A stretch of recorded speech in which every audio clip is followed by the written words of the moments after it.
এর এই ভিডিওতে আমার উদ্দেশ্য থাকবে আমি আপনাদের একদম ডাল ভাত পদ্ধতিতে যে কিছুই জানেন না তাকেও কিভাবে একটা ওয়েবসাইট বানাইতে হয় এটা একদম খুব সহজ করে বোঝাই দিব, যেন এই ভিডিওটা যদি আপনি শেষ পর্যন্ত দেখেন আপনি দুনিয়ার যে কোনো টপিকের উপরে একটা ওয়েবসাইট বানায় ফেলতে পারেন। হোক ই কমার্স ওয়েবসাইট, হোক নিজের পার্সোনাল ওয়েবসাইট, হোক কোনো একটা ক্লাবের জন্য কোনো একটা ওয়েবসাইট, আপনার হয়তো লোকাল ফুটবল ক্লাব আছে, আমি তো জানি না, আপনার রেস্টুরেন্ট আছে, যাই থাক, বেসিক্যালি আপনি যে কোনো ওয়েবসাইট যেন বানাতে পারেন সেইটার বেসিক আপনি এই ভিডিওতে পেয়ে যাবেন বলে আমি বিশ্বাস করি। ভিডিওটা স্পন্সর করেছে হোস্টিঙ্গার, ওরা আমাদের ডোমেইন এবং হোস্টিং দিবে এবং এটার বিস্তারিত আমরা অবশ্যই ডেসক্রিপশনে দিয়ে দিব, ইউটিউবে ফার্স্ট কমেন্টে দিয়ে দিব, ফেসবুকে আপনি যদি দেখেন উপরে বা নিচে কোথাও পেয়ে যাবেন এবং আমরা ওদেরকে ব্যবহার করে কীভাবে কী করতে হয় এটা দেখানোর জন্য এখন স্ক্রিনে চলে যাচ্ছি। প্রথমে আমি এই লিঙ্কটায় চলে যাব এবং এই লিঙ্কটা যদি এন্টার দিই আপনারা এই লিঙ্কটা ডেসক্রিপশনে পেয়ে যাবেন। এই লিঙ্কটাই আমি স্পেসিফিক্যালি যেতে বলছি, একটা কারণ হলো ওরা স্পন্সর, আর সেকেন্ড কারণ হলো এই লিঙ্কটা গেলে আপনি একটা ডিসকাউন্টেড ডিল পাবেন, যেটা আপনি অন্য কোনো লিঙ্কে গেলে অবশ্যই পাবেন না, এবং এটাই মেইন কারণ। সো এটা আমরা কোথায় আসলাম? এটা আমরা একটা হোস্টিং কোম্পানির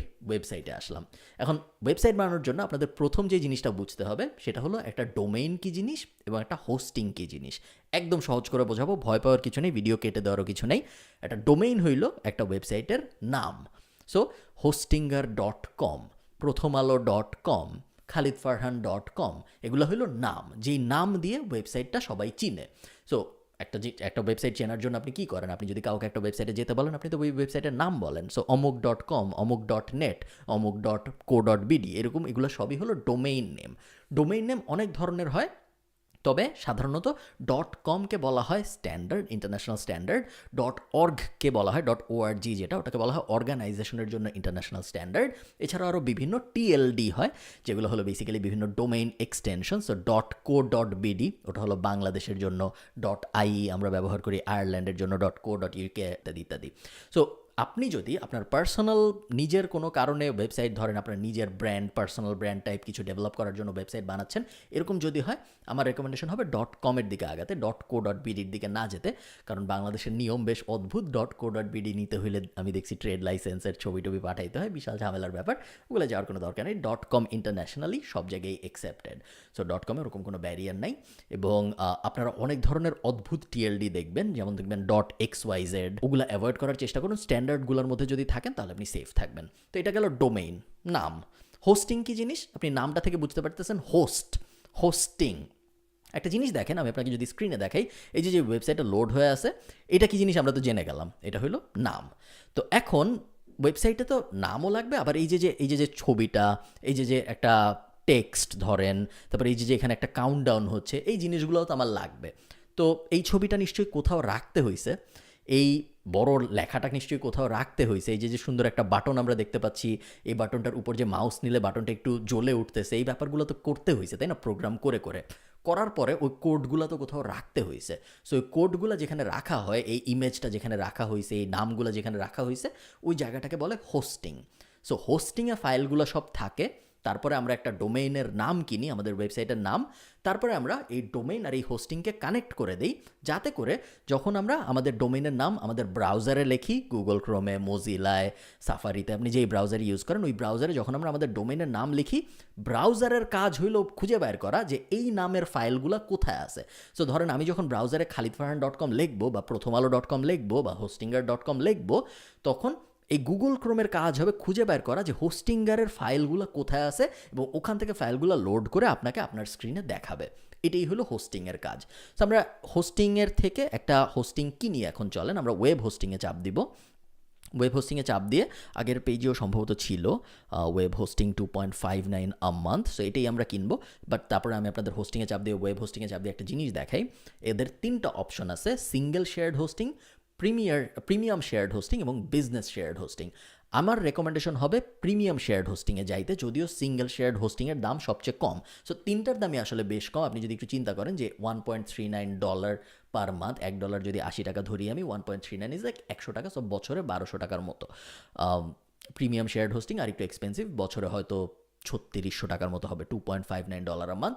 বাট তারপরে আমি কেন আপনাদের প্রিমিয়াম শেয়ার্ড হোস্টিংয়ে যেতে বলছি, কারণ প্রিমিয়াম শেয়ার্ড হোস্টিংয়ের সাথে 2টা জিনিস আসে, যে এই 2টা জিনিস আমার মতে ইম্পর্ট্যান্ট। একটা হলো ফ্রি ইমেল, আর একটা হলো ফ্রি ডোমেইন। সো আপনি যদি নর্মাল সিঙ্গেল শেয়ার্ড হোস্টিং কিনেন, তাহলে আপনার আলাদা করে ডোমেইনটা আবার কিনতে হবে, এবং ডোমেইন কিনতে সাধারণত বছরে $10 মতো লাগে। সো ওই যে ডোমেইন হলো আমাদের নামটা কিনতে বছরে $10 মতো লাগবে। ওইটা আমরা আলাদা করে কেন কিনবো, যখন আমরা অল্প একটু এক্সপেন্সিভ একটা হোস্টিং কিনলেই ওইটা ফ্রি পেয়ে যাচ্ছি, প্লাস ফ্রি ইমেল কি জিনিস আপনারা দেখবেন অনেক সময় প্রফেশনাল ইমেল থাকে মানুষের, যে info@khalidfarhan.com বা service@course@khalidfarhan.com, যেটা আমাদের কোর্সের ইমেল। সো এরকম বিভিন্ন ইমেল যদি আপনি প্রফেশনাল ইমেল ক্রিয়েট করতে চান, সেই ক্ষেত্রে এই ফ্রি ইমেল ফিচারটা অনেক কাজে আসবে। বাট মেইনলি আমি যে জন্য কিনতে বলতেছি সেটা হলো ফ্রি ডোমেইন ফিচারটা পাওয়ার জন্য।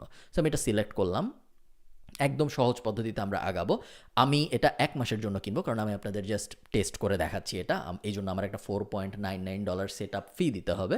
আপনারা যদি এই ওয়েবসাইটটা 1 মাসের বেশি কন্টিনিউ করতে চান, সেক্ষেত্রে তো আর আপনার 1 মাসের জন্য এটা কিনবেন না, সো আপনাদের এই ফিটা দিতে হবে না। তো সিলেক্ট পেমেন্ট, এখানে কয়েকটা অপশন আপনারা দেখতে পাচ্ছেন, ক্রেডিট কার্ড, পেপ্যাল, কয়েনগেট যেটা হলো ক্রিপ্টো দিয়ে পেমেন্ট দেওয়ার জন্য, গুগল পে এবং আলিপে। সবকটা আপনার জন্য অ্যাভেলেবল না, আপনার জন্য শুধু ক্রেডিট কার্ড অপশনটা অ্যাভেলেবল যদি আপনি বাংলাদেশে থেকে থাকেন। এবং ক্রেডিট কার্ড বলতে কিন্তু বিদেশে ক্রেডিট ডেবিট কার্ড দুইটাকেই বোঝানো হয়। সো আপনি ভাবেন না যে আমার তো ডেবিট কার্ড আছে ক্রেডিট কার্ড নাই, আমি ক্রেডিট কার্ডের অপশন দিয়ে কীভাবে করব। ক্রেডিট কার্ড বলতে ইন্টারন্যাশনালি ক্রেডিট ডেবিট দুইটাকেই বোঝানো হয় পেমেন্টের সিস্টেমটার মধ্যে। তো আপনার কাছে এখন যে কার্ডটা আছে, আপনি ব্যাংক থেকে যে কার্ডটা পেয়েছেন বাংলাদেশে, ধরেন ডাচ বাংলা ব্যাংকে আপনি যখন অ্যাকাউন্ট খুলেছেন আপনাকে তো একটা ডেবিট কার্ড দিছে, বা আপনি ইস্টার্ন ব্যাংকে যখন অ্যাকাউন্ট খুলেছেন আপনাকে তো একটা ডেবিট কার্ড দিছে। ওই কার্ডটা দিয়ে কিন্তু আপনি এখানে ক্রেডিট কার্ডে ক্লিক করে পরের পেজে যে এই কার্ডটার ডিটেল বসাইলে কিন্তু আপনি কিনতে পারবেন না। কেন পারবেন না? কারণ আপনার কার্ডের ভিতর যে টাকাগুলো আছে ওগুলো সব বিডিটিতে আছে, বাংলাদেশি টাকায় আছে। এইখানে আপনাকে বিল করতেছে ডলারে। সো ডলারে বিল করতেছে, আপনার কার্ডে টাকা আছে বিডিটিতে, ওইটা অটোমেটিক্যালি কনভার্সন হবে না। সো আপনার প্রথমে যেটা করতে হবে, আপনার ব্যাংকে ফোন দিতে হবে। ব্যাংকে ফোন দিয়ে বলতে হবে যে ভাই, আমি $10 একটা জিনিস কিনবো অনলাইনে বিদেশ থেকে, আমার অ্যাকাউন্টে আপনার $10 দিতে হবে যেন আমি আমার কার্ড দিয়ে কিনতে পারি। তো তখন ব্যাংক আপনাকে বলবে কোনো সমস্যা নেই, আমি আপনার অ্যাকাউন্ট থেকে $80, মানে $1 জন্য $80 কাটবে, $10 জন্য ধরেন $800 বা $900 কাটবে, কেটে ওই সমপরিমাণ ডলার আপনার যে কার্ডটা আছে ওই কার্ডটার মধ্যে অ্যাড করে দিবে। তখন আপনি যে ওই কার্ডটা দিয়ে এরকম ইন্টারন্যাশনাল পারচেস করতে পারবেন। এটা একটা উপায়। আরেকটা উপায় হলো, কিছু কিছু ব্যাংক আছে আমি জানি যাদের এই ইন্টারন্যাশনাল পারচেসের জন্য আলাদা কার্ডই আছে। যেমন ইবিএল এর একটা কার্ড আছে, ইবিএল হলো ইস্টার্ন ব্যাংক লিমিটেড, ওদের একটা কার্ড আছে আমি জানি যেটার নাম হলো ইবিএল অ্যাকোয়া কার্ড, যেটার ভিতরে খালি ডলারই থাকে। আপনি ব্যাংকে যাবেন, টাকা দিবেন, ওটা সাথে সাথে ডলার হয়ে আপনার কার্ডে চলে আসবে, তারপর আপনি ওটা আপনার ইচ্ছা মতো খরচ করবেন। সো এরকম বিভিন্ন ব্যাংকের আমি জানি, ডাচ বাংলার একটা আছে, আমি জানি সিটি ব্যাংকের একটা আছে। আপনি অলরেডি যে ব্যাংকের সাথে আছেন তাদের কাস্টমার কেয়ারে যদি আপনি ফোন দেন, ওরা আপনাকে খুব সহজেই বলে দেবে যে ইন্টারন্যাশনালি কোনো কিছু কিনে কীভাবে ডলার দিয়ে। আমার যেহেতু ওই সমস্যা নাই, আমি পেপ্যাল সিলেক্ট করতেছি। সিলেক্ট করে আমি সাবমিট সিকিউর পেমেন্ট এখানে চাপ দিচ্ছি। 30 ডের একটা মানি ব্যাক গ্যারান্টি আছে। সো হঠাৎ করে যদি আপনার মনে হয় যে না, আমি ওয়েবসাইট বানাবো না, আমার ভালো লাগতেছে না ওয়েবসাইট বানাইতে, ওদের কাছে যোগাযোগ করলে ওরা সাথে সাথে আপনাকে রিফান্ড করে দিবে, কোনো সমস্যা নাই। এরপর আপনারা দেখতে পাচ্ছেন যে ওরা একটা সুন্দর এক্সপিরিয়েন্সের ভিতর দিয়ে নিয়ে যাবে যাতে করে আমরা সব কিছু সেট আপ করতে পারি। সো স্টার্ট নাও ক্লিক করলাম। খুব বেসিক, যে I am creating a website for, কেন বানাচ্ছি, নিজের জন্য, ক্লায়েন্টের জন্য, কোম্পানির জন্য, সামওয়ান এলস, হাবিজাবি সব কিছু আপনি এগুলো সিলেক্ট করতে পারেন। আমি ধরেন my self, it will be a business, blog, portfolio, online store, blog select করলাম। আমি প্রফেশনাল ওয়েবসাইট ক্রিয়েটার, আমি কে, আমি কি প্রফেশনাল ওয়েবসাইট ক্রিয়েটার, আমি কি এক্সপেরিয়েন্সড, আমি কি বিগিনার, যে আমি সিলেক্ট করলাম আমি ক্রিয়েটিং মাই ফার্স্ট ওয়েবসাইট। ওকে, এই 3টা বলে দিলাম, তাহলে ওরা সুন্দর একটা এক্সপিরিয়েন্স আমাদের জন্য সেট করবে। দেখেন, WordPress, WooCommerce plus WordPress, others, এবং তারপর মাইগ্রেট মাই ওয়েবসাইট, 4টা অপশন দিচ্ছে আমাকে। আমি এখান থেকে ওয়ার্ডপ্রেস সিলেক্ট করব। ওয়ার্ডপ্রেস একটা সিএমএস, কন্টেন্ট ম্যানেজমেন্ট সিস্টেম। খুব ডিটেলে যাওয়ার দরকার নেই আপনাদের, এবং আমি এই ভিডিওটা খুব একটা কনফিউজিং করতে যাচ্ছি না। আমি ওয়ার্ডপ্রেস সিলেক্ট করলাম। আপনারা যদি ওয়ার্ডপ্রেস সিলেক্ট করেন তাহলে আপনারা করে ফেলতে পারবেন। এখন আমাদের একটা ইমেল অ্যাড্রেস দিতে হবে আর একটা পাসওয়ার্ড দিতে হবে। সো ইমেল অ্যাড্রেস আমি আমারটাই দিয়ে দিলাম, এবং পাসওয়ার্ড আমি এখান থেকে একটা র্যান্ডম পাসওয়ার্ড আমার পছন্দ মতো দিয়ে কন্টিনিউ। আচ্ছা, ওকে, পাসওয়ার্ড মাস্ট কন্টেইন 1 ডিজিট। আপনারা জানেন যে পাসওয়ার্ড এখন কঠিন হইতে হয়, সো আমি আরও কঠিন একটা পাসওয়ার্ড দিলাম। এরপর আমাকে বলতেছে যে ওয়েবসাইটের লুক সিলেক্ট করতে, কীরকম হবে ওয়েবসাইটটা দেখতে। আমি এখান থেকে আপাতত একটা র্যান্ডম লুক সিলেক্ট করতেছি, খুব জটিল কোনো চিন্তাভাবনায় যাচ্ছি না। তারপর আমাকে বলছে যে আপনার ডোমেইন কিনতে, আমরা কিন্তু হোস্টিং কিনছি এখন পর্যন্ত, ডোমেইন কিন্তু কিনি নাই। সো আমি এখন একটা ডোমেইন কিনবো, বাই আ ডোমেইন সিলেক্ট করবো। এখন আমাকে নাম দিতে বলছে। আপনার যদি নিজের নামে ওয়েবসাইট না থাকে তাহলে আমি বলবো আপনার নিজের নামে .comটা আছে নাকি একটু চেক করুন এবং চেষ্টা করুন ওইটা নেওয়ার। যদি না থাকে সেই ক্ষেত্রে তো কিছু করার নেই, আপনি অন্য কোনো ভ্যারিয়েশন খুঁজে বের করার, দেখেন যে লাস্ট নেমটা ফার্স্ট নেম হিসেবে দেওয়া যায় নাকি, বা কোনো না কোনোভাবে একটু মিলানোর চেষ্টা করেন। আমার যেহেতু ফার্স্ট নেমটা, আমার পুরো নাম khalidfarhan.com অলরেডি আছে, সো আমার আর কিছু নাই, মানে আমার এখন আর অন্য একটা ডোমেইন লাগবে না। সো আমি একটা ডিজায়ার্ড ডোমেইন নেম দিতে বলছে, makluthecat.com দিয়ে সার্চ। ওরা দেখবে যে এই ডোমেইন নামটা আছে নাকি, কারণ একটা ডোমেইন নাম তো একজনই কিনতে পারে। মাকলুদা ক্যাট আমরা দেখতে পাচ্ছি available, Makluda cat dot online dot xyz dot link এরকম অনেক অ্যাভেইলেবল আমরা দেখতে পাচ্ছি। আমরা যেটা করবো, আমরা মাকলুদা ক্যাট ডট কম, এটা যেটা এই যে $9, 9.99 বেসিক্যালি $10 পার আওয়ার পার ইয়ার, এটা সিলেক্ট করব এবং তারপরে এখান থেকে আমরা 1 ইয়ার সিলেক্ট করব। মনে আছে অনেকক্ষণ আগে আমি 1 মাসের জন্য নিয়েছিলাম, 3 মাসের জন্য না নিয়ে বা 12 মাসের জন্য না নিয়ে, ওই কারণে কিন্তু আমি পরে ফ্রি ডোমেনটা আর পাইনি। আপনারা যখন 12 মাস সিলেক্ট করবেন বা 24 মাস সিলেক্ট করবেন তখন কিন্তু আপনারা ফ্রি ডোমেন পেয়ে যাবেন, তখন আপনাদের আর এই পর্যায়ে এসে টাকা দিতে হবে না। আমার দিতে হচ্ছে যেহেতু আমি ওই সময় 12 মাস সিলেক্ট করি নাই। সো কমপ্লিট পেমেন্ট, আবারও আমার কাছ থেকে টাকা কেটে নিচ্ছে। Information payment successful. Next step, আমার ডোমেইন কেনা হয়ে গেল, আমার হোস্টিং কেনা হয়ে গেল। Select primary details, country Bangladesh. Next step, contact detail. এখন একটা ব্যাপার আপনারা দেখতে পাচ্ছেন, আমাদের ফিনিশ রেজিস্ট্রেশনে চাপ দেওয়ার পরে এই পেজটা এসেছে এবং ফার্স্টের যে অপশনটা your chosen server location. So হোস্টিংয়ে আমার ফাইলগুলো কোনো একটা সার্ভারে থাকবে এবং এই সার্ভারটা যদি আমার এন্ড ইউজারের সবচেয়ে কাছে হয় তাহলে সবচেয়ে ভালো। সো আমি যদি বাংলাদেশি ইউজারদের টার্গেট করতে চাই, আমি যদি ধরে নিই যে আমার ওয়েবসাইটে বেশিরভাগ সময় বাংলাদেশ থেকে মানুষজন আসবে, তখন আমি চেষ্টা করব এমন একটা সার্ভারের লোকেশন সিলেক্ট করা যেটা বাংলাদেশের সবচেয়ে কাছে। সো আমি এটা ম্যাপ দেখেও সিলেক্ট করতে পারি বা আমি এখান থেকে অপশন দেখে দেখে চিন্তা করতে পারি যে এখানে যেরকম এশিয়ায় ইন্ডিয়া একটা আছে, ওইটা আমার মতে বাংলাদেশের সবচেয়ে কাছে হবে। সো ওইটা আমি সিলেক্ট করবো বিকজ আমি জানি যে আমার ওয়েবসাইটের বেশিরভাগ ট্রাফিক বাংলাদেশ থেকে আসবে। সো আপনার সার্ভারের লোকেশন এবং আপনার ট্রাফিক এই দুইটা যদি কাছাকাছি থাকে তাহলে আপনার ওয়েবসাইটের স্পিড সবসময় ভালো থাকবে। সো আসেন আমরা এশিয়া ইন্ডিয়া সিলেক্ট করি। আচ্ছা, আমি সিলেক্ট করলাম না যেহেতু এটা একটা টেস্ট ওয়েবসাইট, বাট আমি আপনাদের জানাই রাখলাম যে জিনিসটা এরকম হয় এবং তারপর ফিনিশ সেট আপ। ওকে, আমরা দেখতে পাচ্ছি যে ইয়োর ওয়েবসাইট ইজ রেডি। এখন আমরা 3টা জায়গায় যেতে পারি। আমরা আমাদের ওয়েবসাইট দেখতে পারি, আমরা কন্ট্রোল প্যানেলে যেতে পারি, অথবা আমরা ওয়ার্ডপ্রেস ড্যাশবোর্ডে যেতে পারি। আমরা প্রথমে আমাদের ওয়েবসাইটটা দেখে আসি, দেখতে কেমন হয়েছে। ভিউ ওয়েবসাইটে চাপ দিলাম, আমি কন্ট্রোল চেপে ধরে চাপ দিয়েছি যেন নতুন একটা পেজে লোড হয়। আমাদের ওয়েবসাইট দেখতে বেশ সুন্দর হয়েছে, বাট এটা অনেক ডেমো ডাটা সহ ওয়েবসাইট হয়ে গিয়েছে। আমরা তো এরকম চাই না, আমাদের নাম তো জেকব স্মিথ না, তাই না? আমরা প্রফেশনাল ভিডিও ব্লগারও না। সো এটা একটা ডেমো ডেটা সহ হয়েছে, যেগুলো সব আমরা ফিক্স করতে পারবো, এটা কোনো সমস্যা না। আমরা আবার এই পেজটায় চলে আসি এবং আমরা দেখছি আরও 2টা অপশন আছে, কন্ট্রোল প্যানেল এবং ওয়ার্ডপ্রেস ড্যাশবোর্ড। আমরা দুইটাই ওপেন করি, আমরা দুইটাই কী আছে জানতে চাই, ওয়ার্ডপ্রেস ড্যাশবোর্ড এবং কন্ট্রোল প্যানেল। প্রথমে আমরা কন্ট্রোল প্যানেলটা দেখি। কন্ট্রোল প্যানেলটা কি? খুব সিম্পল, আপনারা দেখতে পাচ্ছেন যে এখানে ড্যাশবোর্ড আছে, স্টেজিং আছে, প্লাগইন আছে, লার্ন উইথ আস, যেটা ওদের ইউটিউব চ্যানেল আপনাকে নিয়ে যাবে, যেখান থেকে আপনি ওয়েবসাইটের আরও অনেক ডিটেল জানতে পারবেন। আমরা ওখানে যাচ্ছি না এখন, আমরা সব কিছু সহজ রাখার চেষ্টা করতেছি। ইমেলের ভেতরে গো টু কন্ট্রোল প্যানেল, আমরা এখানে চাপ দিব। আমরা এখানে চাপ দেওয়ার পরে আপনারা দেখতে পাচ্ছেন যে ইমেইলের 2টা প্ল্যান আছে, ফ্রি প্ল্যান, বিজনেস প্ল্যান। আমরা ফ্রি প্ল্যান সিলেক্ট করব। ফ্রি প্ল্যান সিলেক্ট করার পরে email plan was successfully selected, আমরা এটা কেটে দিব। এখন আমাদের ইমেল সেটআপটা লোড হবে। আমরা কি চাচ্ছি? সো @makludhacat.com এইটুক ফিক্সড। শুরুতে আমরা কি দিব? আমরা একটা ইনফো ইমেল ক্রিয়েট করি, info@makludhacat.com।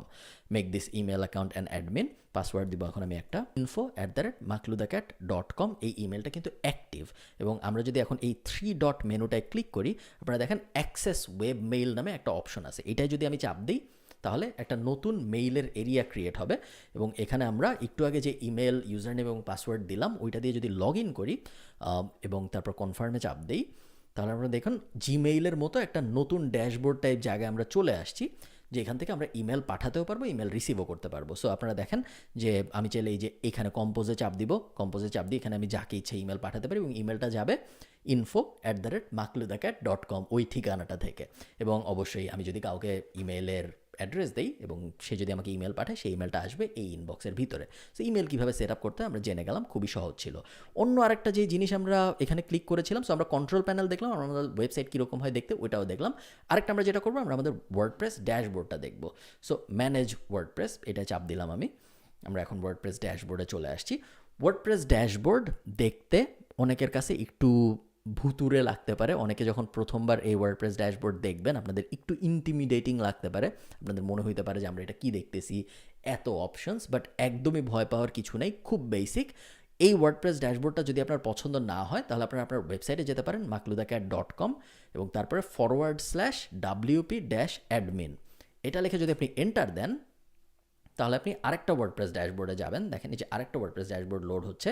শুরুর দিকে আমরা যে ইউজার নেম আর পাসওয়ার্ডটা দিয়েছিলাম আমরা এখানে এটা দিব। সো makludhacat আমি এখানে আমার ইমেল দিই, সম্ভবত আমি আমার ইমেল দিয়ে করেছিলাম লগ ইন। সো আমরা আরেকটা ড্যাশবোর্ডে চলে আসলাম, আপনারা দেখছেন। সো এই ড্যাশবোর্ড দিয়েও আপনি আপনার ওয়েবসাইট এডিট করতে পারেন, আবার এই ড্যাশবোর্ডটা দিয়েও আপনি আপনার ওয়েবসাইট এডিট করতে পারেন। আমি আপনাদের রেকমেন্ড করব এই ড্যাশবোর্ডটা দিয়ে ওয়েবসাইট এডিট করতে, কারণ এটা হলো ওয়ার্ডপ্রেসের বেসিক ড্যাশবোর্ড। এই যে অন্য ওয়েবসাইটটার ড্যাশবোর্ড আপনারা দেখছেন, এই ড্যাশবোর্ডটাও দেখতে খুব সুন্দর, কিন্তু এইটা না হোস্টিংয়ের এই কোম্পানিটার বানানো ড্যাশবোর্ড। সো আপনি যদি এই হোস্টিং কোম্পানি ব্যবহার না করে অন্য আর একটা হোস্টিং কোম্পানি ব্যবহার করেন, তখন এই ড্যাশবোর্ড না চেঞ্জ হয়ে যাবে, এবং যেটা আমরা চাই না। আমরা চাই এমন একটা ড্যাশবোর্ড আমরা শিখবো যেটা দুনিয়ার যেই হোস্টিং কোম্পানি আমরা ব্যবহার করি সেম থাকবে দেখতে। সো এই জন্য আমি রেকমেন্ড করবো যে আপনারা এই ড্যাশবোর্ডটা ব্যবহার করেন, makhludacat.com/WP। WP হলো ওয়ার্ডপ্রেসের জন্য -admin। প্রথমেই আমরা যে কাজটা করব, এই ওয়েবসাইটের ডিজাইন তো আমাদের পছন্দ হচ্ছে না এবং আমরা এরকম ওয়েবসাইট বানাবো না। সো আমরা প্রথমে যেটা করব, আমরা একটা মার্কেট প্লেসে যাব, যে মার্কেট প্লেসটার নাম হলো themeforest.net। themeforest.net-এ যখন আপনি আসবেন, তখন আপনি আপনার পছন্দ মতো যে কোনো টপিকের ওপর অলরেডি বানানো বিভিন্ন টেমপ্লেট পাবেন, যেই টেমপ্লেটগুলো আপনি কিনবেন এবং তারপরে আপনার ওয়েবসাইটে ইনস্টল করবেন এবং তারপরে এডিট করবেন। ঠিক আছে? সো ধরেন কথার কথা, আমরা একটা পার্সোনাল ব্লগ বানাবো, নিজের পার্সোনাল ব্লগের মতো দেখতে একটা জিনিস হবে আমাদের। তো এটাও মোটামুটি পার্সোনাল ব্লগ হিসেবে খারাপ না, বাট আমি চাই আর একটু অন্যরকম একটা ব্লগ বানাবো। সো আমি প্রথমে থিম ফরেস্টে আসবো। থিম ফরেস্টে এসে আমি এখানে সার্চ দিব পার্সোনাল ব্লগ ইন ওয়ার্ডপ্রেস লিখে আমি সার্চ দিলাম। অনেক অপশন দেখতে পাচ্ছেন, দেখেছেন? প্রত্যেকটার ওপরে আমি প্রিভিউয়ে ক্লিক করব। প্রিভিউয়ে ক্লিক করলে এই ওয়েবসাইটটা লোড হবে আরেকটা পেজ, এবং এটা কিছু ডেমো ডাটা সহ আপনাকে দেখাবে যে আপনার নিজের ওয়েবসাইটটা দেখতে কীরকম হবে যদি আপনি এই থিমটা কিনেন বা এই টেমপ্লেটটা কিনেন। ওয়ার্ডপ্রেসের টেমপ্লেটগুলোকে আমরা বলি থিম, বিভিন্ন থিম আপনি কিনতে পারেন। সো আমি যদি এই থিমটা কিনি, তাহলে এইরকম হবে আমার ওয়েবসাইটটা দেখতে। খুব একটা খারাপ না, কিন্তু বেশ ভালোই, আমার অ্যাকচুয়ালি দেখে বেশ ভালোই লাগতেছে। আমি যদিও র্যান্ডমলি এটা ওপেন করেছি, এবং প্রত্যেকটা থিম আপনি টেস্ট করবেন, শুধু হোম পেজ টেস্ট করবেন না। আপনি যখন ব্লগ পোস্ট পেজটায় যাবেন, ওইটা দেখতে কীরকম এটা দেখবেন। আপনি অ্যাবাউট মি পেজটা কীরকম ওইটা দেখবেন। নিচে ফুটার এরিয়ায়, যে নিচের এরিয়ায় কী আছে এগুলো দেখবেন, ডান পাশে কী আছে এগুলো দেখবেন, তারপর এটায় চাপ দিলে কী হয় এটা দেখবেন। বেসিক্যালি যা যা চাপ দেওয়া যায় সব ক্লিক করে করে আপনি দেখবেন যে আপনার থিমটা আসলেও পছন্দ হয় নাকি। যখন আপনার থিমটা পছন্দ হবে, তখন তো খুব সিম্পল, এই যে আপনি এখানে চাপ দিবেন, এখানে চাপ দেওয়ার পর গো টু চেক আউট, এবং তারপর নর্মালি আপনি কিনে ফেলবেন থিমটা। আমি যদি আমার ডাউনলোডসে যাই, আমার অনেক থিম অলরেডি কেনা আছে। আপনারা দেখতে পাচ্ছেন যে আমি বিভিন্ন ধরনের থিম বিভিন্ন সময় কিনেছি। সো আমি যদি এই থিমটা, মনে করেন আমি এই থিমটা মাত্র কিনলাম, আমি এখন ডাউনলোডে চাপ দিব। ডাউনলোডে চাপ দিই ইনস্টলেবল ওয়ার্ডপ্রেস ফাইল অনলি, এই জিনিসটা আমি ডাউনলোড করলাম মাত্র। এখন আমি যেটা করব, আমি আমার ওয়ার্ডপ্রেস ড্যাশবোর্ডে চলে যাব। আমি সব কিছু কেটে দিই আমাদের সুবিধার জন্য, একদম দেখেন সব ইনবক্স সব কেটে দিলাম। ওয়ার্ডপ্রেসের ড্যাশবোর্ডে গেলাম, WP অ্যাডমিন লিখে। ড্যাশবোর্ডে যাওয়ার পরে অ্যাপিয়ারেন্স থেকে থিমসে যাব। থিমসে যাওয়ার পরে আমি মাত্র যে থিমটা কিনেছি, ওই থিমটা এখন আমি আমার ওয়েবসাইটে অ্যাড করব। কিভাবে করব? অ্যাড নিউয়ে চাপ দিব। অ্যাড নিয়ে চাপ দেওয়ার পর আপলোড থিমে চাপ দিব। মাত্র আমি এই ফাইলটা ডাউনলোড করেছি, আপনারা দেখেছেন। চুজ ফাইল, ডাউনলোডস থেকে এটা সিলেক্ট করলাম, ইনস্টল নাও, এটা কেটে দিলাম।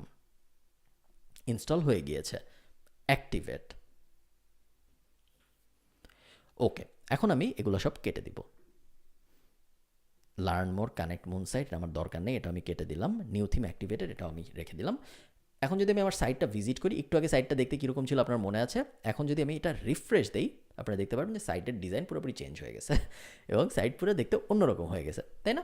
তো এখন আমরা যেটা করব, এখন আমরা ওরা কিছু রেকমেন্ডেড প্লাগইন বলেছে, যে প্লাগইনগুলো ওদের মতো অবশ্যই ইনস্টল করা উচিত। সো আমি বিগিন ইনস্টল প্লাগইনে ক্লিক করব, সব কয়টা সিলেক্ট করব, সিলেক্ট করে ইনস্টলে চাপ দিব, অ্যাপ্লাই। প্লাগইন সব ইনস্টল হয়ে গিয়েছে এবং এখন আমাদের কাজ হবে প্লাগইনগুলো অ্যাক্টিভেট করা। খুবই সহজ, বিগিন অ্যাক্টিভেটিং প্লাগইনস, এখানে চাপ দিলাম, সব কয়টা আমরা সিলেক্ট করব, এখান থেকে অ্যাক্টিভেটে ক্লিক করে অ্যাপ্লাই, সব একবারে আমাদের অ্যাক্টিভেট হয়ে যাবে। তারপরেও আমরা সব অ্যাক্টিভেট হয়েছে নাকি জানার জন্য প্লাগইনস থেকে ইনস্টল প্লাগইনসে যদি যাই, আমরা দেখতে পাচ্ছি যে সব অ্যাক্টিভেট হয়ে গিয়েছে। আমরা যদি আমাদের ওয়েবসাইটে আসি, আমাদের ওয়েবসাইটে আমরা একটা রিফ্রেশ দেই, আপনারা দেখতে পাচ্ছেন যে একটু পরিবর্তন হয়েছে। আগে এখানে এই দুইটা জিনিস ছিল না, এখন এখানে এই দুইটা জিনিস চলে আসছে, বাট তেমন আহামরি কিন্তু কোনো পরিবর্তন এখনও আসে নাই। এখন আমরা যেটা করবো, আমরা কাস্টমাইজে ক্লিক করব। কাস্টমাইজে ক্লিক করার পরে আমরা আসলে আমাদের ওয়েবসাইট এডিট করা শুরু করতে পারবো। সাইট আইডেন্টিটি, সাইটের নাম আমরা দেখুন Makluda cat, just another WordPress site. আমরা এটাকে বলি যে Makluda cat professional graphic designer, পিছনে চলে আসলাম। কালার্স, ব্যাকগ্রাউন্ড কালারটা আমার সাদাই ভালো লাগবে মনে হচ্ছে, আমি সাদা রাখলাম, ব্যাক করে দিলাম। ব্যাকগ্রাউন্ড ইমেজ, সিলেক্ট ইমেজে যদি আমি চাপ দেই, আমার এখানে কোনো ইমেজ নাই এই মুহূর্তে। আমি যদি ইলাস্ট্রেশনে যাই, হ্যাং আউট মাকলুর একটা ছবি আছে, ওইটা আমি এখান থেকে নিয়ে আসলাম, হয়ে গিয়েছে ছবিটা। আমরা চুজ ইমেজে ক্লিক করব এবং তারপরে আপনারা দেখতে পাচ্ছেন যে এখানে ব্যাকগ্রাউন্ডে সুন্দর একটা ছবি চলে আসছে পুরো ওয়েবসাইটের ব্যাকগ্রাউন্ডে, খুবই ক্রিপি লাগতেছে। সো আমরা ছবিটা রিমুভ করে দিই, ছবিটা ভালো দেখাচ্ছিল না। এরপর মেনুজ, আপনারা দেখতে পাচ্ছেন উপরে মেনু আছে একটা, মেনু খুবই ইম্পর্টেন্ট জিনিস একটা ওয়েবসাইটের জন্য। সো আমরা মেনুতে চাপ দিই, মেনুতে চাপ দেওয়ার পরে আমাদের হোম লাগবে, অ্যাবাউট লাগবে, ভ্লগ লাগবে, গিয়ার্স লাগবে, গেট ইন টাচ। আমরা যদি মনে করি এটা একটা পার্সোনাল ব্লগ হবে, সেই ক্ষেত্রে আমাদের ভ্লগ তো আসলে দরকার নেই, ভ্লগের নাম আমরা চেঞ্জ করে ফেলতে পারি। আচ্ছা, আমরা এখন না করি, আমরা এখন যেটা করব, আমরা এখন পুরো মেনুটাই ডিলিট করে দিই। সো মেনুতে ক্লিক করলাম এবং ডিলিট মেনু। আমরা একটু পরে মেনু আবার নতুন করে বানাবো নিজেরা। ডিলিট এবং তারপরে ব্যাকে গেলাম আবার। উইজেট আমরা এখন কিছু না করি। হোম পেজে আপনি অনেক কিছু করতে পারবেন এবং আমার রেকমেন্ডেশন হবে আপনি যেই থিমই কিনেন, থিম ফরেস্ট থেকে আপনি তো কোনো একটা থিম কিনবেন, আপনি যেই থিমই কিনেন প্রত্যেকটা অপশন ঘাটাঘাটি করে করে কী করা যায়, কোনটা চাপ দিলে কী হয়, সব খুব ডিটেইলে দেখবেন। কারণ যদি আপনি সব খুব ডিটেইলে দেখেন, শুধুমাত্র তখনই আপনি আইডিয়া পাবেন যে এই ওয়েবসাইটটা কীভাবে এডিট করতে হয়। ঠিক আছে, নেক্সট আমাদের কাজ কি? নেক্সট আমাদের কাজ হলো একটা সুন্দর মেনু বানানো।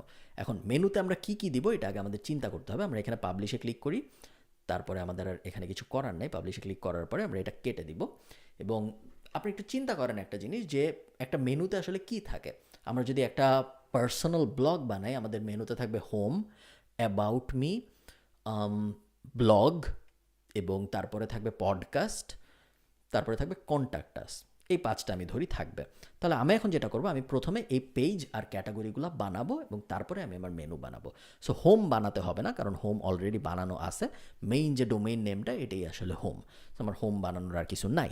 নেক্সট আমি যেটা করব, আমি আমার স্ট্যাটিক পেজগুলো বানাবো এবং তারপরে আমি আমার ক্যাটাগরিগুলো বানাবো। আমি একটা জিনিস আপনাদের একটু বুঝায় বলি। আমি যদি khalidfarhan.com-এ যাই, একটা জিনিস দেখেন, আমি যখন অ্যাবাউটে চাপ দিচ্ছি তখন একটা পেজ লোড হচ্ছে। এই পেজটার থেকে কিন্তু আপনি অন্য কোনো পেজে যাচ্ছেন না চলে, এইটাকে আমরা বলি স্ট্যাটিক পেজ। আবার দেখেন, আমি যদি টপিকস থেকে থটসে চাপ দিই, তাহলে অনেকগুলা আর্টিকেল লোড হচ্ছে, তাই না? আপনি চাইলে এটাই ক্লিক করে এখানে চলে যেতে পারেন, আপনি চাইলে এটাই ক্লিক করে ওখানে চলে যেতে পারেন, অনেকগুলা সেকশন লোড হচ্ছে কিন্তু।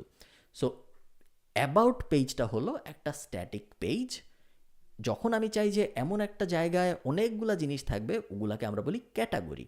সো আমরা দুইটাই বানাবো। আমরা প্রথমে আবার আমাদের মাকলু দ্য ক্যাটের ব্যাক এন্ড ড্যাশবোর্ডে চলে আসি। আমরা প্রথমে ক্যাটাগরি বানাই। আমরা পোস্টের থেকে ক্যাটাগরি সিলেক্ট করব। ক্যাটাগরি সিলেক্ট করার পরে প্রথমে একটা ওরা বানায় দিছে, এটাই আমরা এডিট করি। এটা আমরা দিলাম ব্লগ, আপডেট ক্যাটাগরি। এবং আমরা নতুন একটা বানাই, নতুনটার নাম দিব পডকাস্ট। নতুন একটা বানাই অ্যাড নিউ ক্যাটাগরি। দুইটা ক্যাটাগরি আমরা বানিয়ে ফেললাম। এখন আমরা পেজে যাই, অল পেজেস, সবকটা পেজ এখানে আছে। হোম রেখে আমরা বাকি সব ডিলিট করে দিই। দুইটা সিলেক্ট করলাম, এখান থেকে মুভ টু ট্র্যাশ, অ্যাপ্লাই, ট্র্যাশে চলে গেল। যে দুইটা নতুন পেজ আমরা বানাবো, ওই দুইটার নাম হলো, প্রথমটা নাম আমি দিলাম contact us. So contact us, if you want to contact us না, কন্ট্যাক্ট মি লিখি আমি। If you want to contact me, please email info@makludthecat.com. Publish. একটা পেজ বানানো হয়ে গেল। আবার আমি ব্যাকে চলে যাব, এখন এখানে ক্লিক করলাম, ব্যাকে চলে গেলাম এবং অ্যাড নিউ। আরেকটা পেজের নাম আমি দিলাম about me. I am Maklu, I am a cat, here's my photo. এবং তারপরে আমি আমার ছবি অ্যাড করবো। ছবি অ্যাড কীভাবে করে? প্লাসে চাপ দিব, ইমেজে চাপ দিব, আপলোডে চাপ দিব, তারপর এখান থেকে ছবি সিলেক্ট করব। অলরেডি যদি আমার ছবি থাকে ওয়েবসাইটে, সেখানে মিডিয়া গ্যালারিতে চাপ দিব, মিডিয়া লাইব্রেরি থেকে ছবিটা সিলেক্ট করব, সিলেক্ট, ছবি আপলোড হয়ে গেল, পাবলিশ, শেষ। আবারও আমি এখন ব্যাকে চলে যাব। ব্যাকে চলে গেলে আমি যদি এখানে রিফ্রেশ দিই, আপনারা দেখতে পাচ্ছেন আমার 3টা পেজ হয়ে গেছে। তো আমি মাত্র কি করলাম, আমার 2টা পেজ বানালাম, হোম অলরেডি ছিল, অ্যাবাউট আর কন্ট্যাক্ট বানালাম এবং 2টা ক্যাটাগরি বানাইলাম। সো আমি যদি এখন অ্যাপিয়ারেন্স থেকে মেনুতে যাই, তাহলে আমি এখন আমার মেনুটা বানায় ফেলতে পারবো। মেনুটা আমি প্রাইমারি মেনুতেও রাখতে পারি, ফুটার মেনুতেও রাখতে পারি। প্রাইমারি মেনুতে রাখলে শুধু এই জায়গায় আসবে, আর প্রাইমারি আর ফুটার দুইটাই সিলেক্ট করলে উপরেও থাকবে আবার নিচেও থাকবে। সো আমি যদি আবারও আমার ওয়েবসাইটে যাই, আপনারা দেখতে পাচ্ছেন উপরেও মেনু আছে, আবার যদি আমি নিচে নামি, আমার ওয়েবসাইটে আসলে নিচে মেনু নাই, ভুল বলছি আমি, বাট বেসিক্যালি নিচেও রাখা যায় চাইলে। এই ওয়েবসাইটের জন্য আমরা দুইটাই রাখি, মেনুর নাম দিই মেইন মেনু, নাম দিয়ে ক্রিয়েট মেনু, মেনু বানানো হয়ে গেল। এখন আমাদের মেনুতে পেজ আর ক্যাটাগরি অ্যাড করতে হবে। সো আমি কি অ্যাড করব, আমি প্রথমেই হোম অ্যাড করব। হোমের জন্য যেহেতু এখানে কিছু কি আছে হোমের জন্য, না, হোমের জন্য এই যে view all, home, add to menu, add হয়ে গেল। About me, contact me, add to menu. আমি চাই না পুরো অ্যাবাউট মি কথাটা থাকুক, আমি ওটা ড্র্যাগ ডাউন করে অ্যাবাউটটা রাখলাম শুধু, কন্ট্যাক্ট মি আমি মিটা সরায় ফেললাম, শুধু কন্ট্যাক্টটা রাখলাম। এখন আমি সেভ এখনই ক্লিক করব না, আমি এখন ক্যাটাগরি ওপেন করব, view all, blog, podcast, add to menu, select হয়ে গেল। সেভ মেনুতে আমি চাপ দিলাম, সব সেভ হয়ে গেছে। এখন যদি আমি আমার ওয়েবসাইটে আসি, এসে আমি যদি এখানে একটা রিফ্রেশ দিই, এখানেও চলে আসছে home, about, contact, blog, podcast, উপরেও চলে আসছে, এখানে না সরি, এই যে এখানে চলে আসে home, about, contact, blog, podcast, আপনারা দেখতে পাচ্ছেন। এখন আপনি একটা জিনিস দেখেন, অনেক সময় বিভিন্ন ওয়েবসাইটে আপনি দেখবেন একটা মেনুর ভিতরে আরেকটা মেনু। যেমন আমি যদি আমার এই ওয়েবসাইটে যাই, টপিক, এখানে মাউস যদি আমি চাপ দিই, দুইটা টপিক ওপেন হয়ে আসে। এই জিনিসটা করার জন্য আপনার যেটা করতে হবে, আপনার একটার ভিতরে আরেকটা এভাবে ড্র্যাগ করে দেওয়া যায়। সো আমি যদি হোমের ভিতরে অ্যাবাউট দিই এবং তারপরে সেভ মেনুতে ক্লিক করি, তাহলে আমি যদি এখানে রিফ্রেশ দিই, আপনারা দেখবেন একটা মজার জিনিস, দেখেন এই যে হোমের ভিতরে অ্যাবাউট চলে আসছে, তাই না? সো এখন এটা খুব একটা ভালো প্র্যাকটিস না হোমের সাথে দেওয়ার, সো আমি এটা আবার নর্মাল করে দিলাম, বাট এটা এমনিতে অনেকেই করে বিভিন্ন টপিকের জন্য। তো এখন কি হইলো দেখেন, আমাদের হোম বানানো হলো, আমি আবার রিফ্রেশ দিই তাহলে ঠিক হয়ে যাবে এটা। আমাদের হোম বানানো হলো, আমাদের অ্যাবাউট বানানো হলো, কন্ট্যাক্ট, ব্লগ, পডকাস্ট। কন্ট্যাক্টটা আমি লাস্টে নিয়ে আসি, সাধারণত এটাই স্ট্যান্ডার্ড প্র্যাকটিস, কন্ট্যাক্ট থাকবে সবার শেষে। Save menu. এখন অ্যাবাউটে যদি আমি চাপ দিই, অ্যাবাউটে চাপ দিলে দেখা যাচ্ছে about me, I am Maklu, I am a cat, here's my photo, এরপর মাকলুর একটা ফটো। আমি যদি কন্ট্যাক্টে চাপ দিই, খুব সুন্দর দেখা যাচ্ছে contact me, if you want to contact me, আপনি এই করেন, এর পাশে লেখা প্রফেশনাল গ্রাফিক ডিজাইনার, এখানেও আমার সুন্দর মেনু।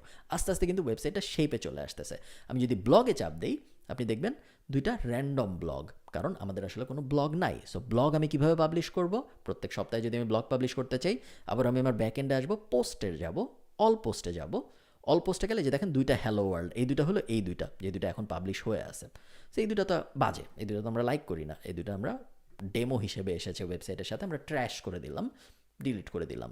অ্যাড নিউ, আমরা নতুন একটা ব্লগ লিখবো এখন, why am I a cat, a good cat, hi, I am Maklu, I am a good cat, why am I so good, I don't no.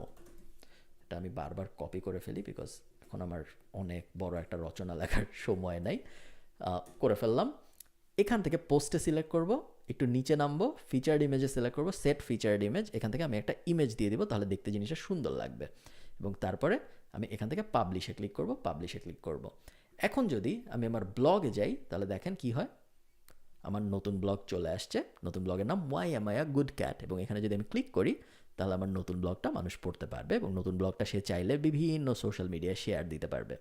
এভাবে আমরা একটা নতুন ব্লগ পাবলিশ করি। এখন আপনি যদি ব্লগ পাবলিশ না করতে চেয়ে পডকাস্ট পাবলিশ করতেন, সেক্ষেত্রে আপনি একই পদ্ধতি ফলো করতেন। আপনি এখান থেকে পডকাস্ট, আপনি পোস্টের থেকে অ্যাড নিউ সিলেক্ট করতেন, তারপর আপনার পডকাস্টের নামটা লিখতেন, পডকাস্টের ডিটেল দিতেন, পডকাস্টের লিঙ্ক দিতেন, এবং তারপর পাবলিশ করতেন, এবং তারপর মানুষ যখন এখান থেকে পডকাস্টে সিলেক্ট করতো, তখন মানুষ ওটা দেখতে পারতো। এখন যেহেতু আমাদের পডকাস্ট ক্যাটাগরিতে কিছু নাই, এই কারণে এখানে 0 দেখাচ্ছে, বাট আমরা যদি আমার ওয়েবসাইটে যাই, পডকাস্টে সিলেক্ট করি, ঠিক একইভাবে বানানো, ঠিক আছে? তো এই হলো আমাদের ওয়েবসাইট বানানোর বেসিক। আপনি একটু চিন্তা করেন, জাস্ট 20 মিনিট আগে, আমি কিন্তু পুরো জিনিসটা আপনাদের সামনে লাইভ করছি, 20 মিনিটের মধ্যে বা 30 মিনিটের মধ্যে যতক্ষণ হয়েছে এই ভিডিওটা, জাস্ট আধা ঘন্টা আগে আমাদের দুনিয়ায় এই ওয়েবসাইটটা ছিল না, এখন আমরা এই ওয়েবসাইটটা বানায় ফেলছি। ব্যাপারটা বেশ ফ্যাসিনেটিং না? আপনি দেখেন, একটা ছোট সমস্যা আমি খেয়াল করছি, আপনারা দেখেছেন নাকি আমি জানি না, এখানে লেখা নট সিকিউর। আমরা যখন ভালো কোনো ওয়েবসাইটে যাই, আমরা এরকম একটা সিকিউরড সাইন দেখি, তার মানে হলো ওই ওয়েবসাইটে আমরা যদি আমাদের টাকা পয়সা দিই, আমাদের কার্ডের ডিটেল দিই, সব কিছু এনক্রিপ্টেড থাকবে, কোনো কিছুতে কোনো সমস্যা হবে না। বাট এই আমাদের যে নতুন ওয়েবসাইটটা আমরা বানাইলাম, এখানে কিন্তু এই ফিচারটা নাই, যেটা একটা বাজে ব্যাপার। তো এটার জন্য আমাদের কী করতে হবে, আমরা makludacat.com ওয়েবসাইটটা আবার লোড করি। লোড করে আমরা এটার আগে https:// এটা বসায় দেখি তো কিছু হয় নাকি, কিছু হয় না। তার মানে হলো আমাদের ওয়েবসাইটে SSL সিকিউরিটি এখনও এনাবল করা হয় নাই। সো SSL সিকিউরিটি আমরা কিভাবে এনাবল করব, আমাদের আবারও হোস্টিঙ্গারের ওয়েবসাইটে যেতে হবে, hostingr.com ওদের ওয়েবসাইটে আমরা চলে যাব, গেলাম। আমি এখন তো লগ ইন করতেই পারবো, আমি যেহেতু একটু আগে অ্যাকাউন্ট খুলেছি, লগ ইন করে ফেললাম।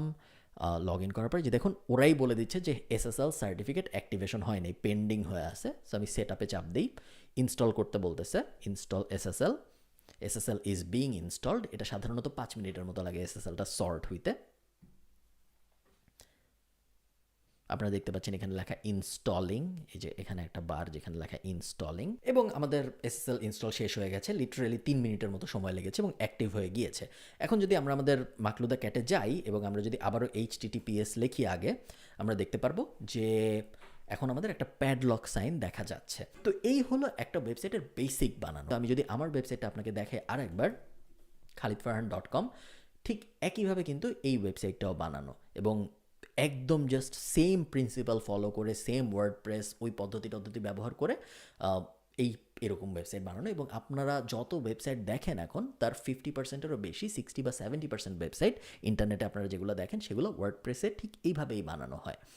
বেশিরভাগ সময় মানুষ যদি বড় কোনো কোম্পানি হয় যাদের অনেক কাস্টম রিকোয়ারমেন্ট থাকে, তখন তারা এরকমভাবে থিম কিনে ওই থিমের ওপরে ওয়েবসাইট বানায় না, তখন তারা নিজেরা ডেভেলপার হায়ার করে নিজেদের মতো করে বানিয়ে নেয়। বাট আমার আপনার মতো একদম নতুন যারা নিজেদের পার্সোনাল ব্যবহারের জন্য একটা ওয়েবসাইট বানাতে চাচ্ছেন, বা নিজের একটা পোর্টফোলিও ওয়েবসাইট বানাতে চাচ্ছেন, বা নিজে একটা ব্লগ বানাতে চাচ্ছেন যেখানে আপনি আপনার পার্সোনাল ব্র্যান্ডিং ডেভেলপ করার জন্য লেখালেখি করবেন, তাদের জন্য আমি এতক্ষণ যে পদ্ধতিটা বললাম এই পদ্ধতিটাই বেস্ট কাজ করবে বলে আমার মনে হয়। লাস্ট একটা ব্যাপার আমি আপনাদের দেখায় রাখি, যে ব্যাপারটা আমি দেখাতে তখন ভুলে গিয়েছিলাম। আপনারা কিন্তু একই পদ্ধতিতে চাইলে ই কমার্স ওয়েবসাইটও বানাতে পারেন। সো পার্সোনাল ব্লগ লিখে আমি সার্চ দিয়েছিলাম, মনে আছে? তা লিখে সার্চ না দিয়ে যদি আমি ই কমার্স লিখে সার্চ দিই, ই কমার্স ওয়ার্ডপ্রেস, তাহলে আপনারা দেখবেন যে এখন আমাকে যে অপশনগুলো দেখাবে এগুলো সব ই কমার্স ওয়েবসাইট। সো প্রিভিউয়ে চাপ দিলাম আমি, দেখতে কীরকম এই ওয়েবসাইটটা। এই ওয়েবসাইটটা থেকে কেনাকাটা করা যায়, নাইস। সো এখন যদি আমি এই থিমটা কিনি এবং তারপরে ওটা যদি আমার ওয়েবসাইটে ইনস্টল করি, তারপরে যদি আমি ওইটা এডিট করি, তাহলে কিন্তু আমি একটা ই কমার্স ওয়েবসাইট পেয়ে যাচ্ছি। সো একইভাবে আপনি যেই রকম ওয়েবসাইটই চান, আপনি এখানে সার্চ দিলে ওই রকম একটা থিম পেয়ে যাবেন এবং তারপর ওই থিমটা ডাউনলোড করে নিজের ওয়েবসাইটে অ্যাড করে ওই থিমটার ওপর এডিট করে নিজের একটা ওয়েবসাইট বানিয়ে ফেলতে পারবেন। এটা আমার মতে এভাবেই আমি আসলে নিজে যখন ওয়েবসাইট বানানো শিখেছি, আমি এভাবেই শিখেছি এবং তারপর আস্তে আস্তে ডেভেলপ করে করে কাস্টম কোডিং বলেন, ডেভেলপারদের সাথে কাজ করা বলেন, অনেক কিছুতে হয়তো আমি পরে গিয়েছি। এবং তারপরে একসময় যে আমি দেখেছি যে আমার যেরকম ওয়েবসাইট দরকার ওরকম থিম আমি কোথাও খুঁজে পাচ্ছি না, তখন আমাদের নিজেদের বানাতে হয়েছে থিম। এরকম বিভিন্ন সময় বিভিন্ন কেসে ক্লায়েন্টদের জন্য হয়েছে, বা আমাদের কোর্সের জন্য আমরা যেটা ইউজ করি ওইটার থিম আপনি কোথাও পাবেন না, কারণ ওগুলো আমাদের নিজেদের বানিয়ে নিতে হয়েছে। বাট মোস্ট মানুষের জন্য যারা বেসিক একটা ব্লগ বানায়, পার্সোনাল পোর্টফোলিও টাইপ জিনিসপত্র বানায়, তাদের জন্য এই ভিডিওটা অনেক কাজ করবে বলে আমার মনে হয়। ভিডিও অনেক বড় হয়ে গেছে, এই জন্য দুঃখিত। টিউটোরিয়াল চাইলেও আসলে অনেক ছোট করে বানানো সম্ভব হয় না, বাট আমি আশা করব ভিডিওটা আপনাদের হেল্প করবে। এবং এই ভিডিওটা যদি আপনি প্রপারলি দেখেন এবং এই ভিডিওতে যেভাবে দেখানো ওইভাবে যদি আপনি নিজে একটা ওয়েবসাইট বানান, তাহলে আপনি আপনার সিভিতে প্রাউডলি লিখতে পারবেন যে I can create basic websites. আশা করি সবার ভালো লেগেছে। সবার সাথে আমাদের দেখা হবে পরের রবিবার। ভালো থাকবেন সবাই, টাটা।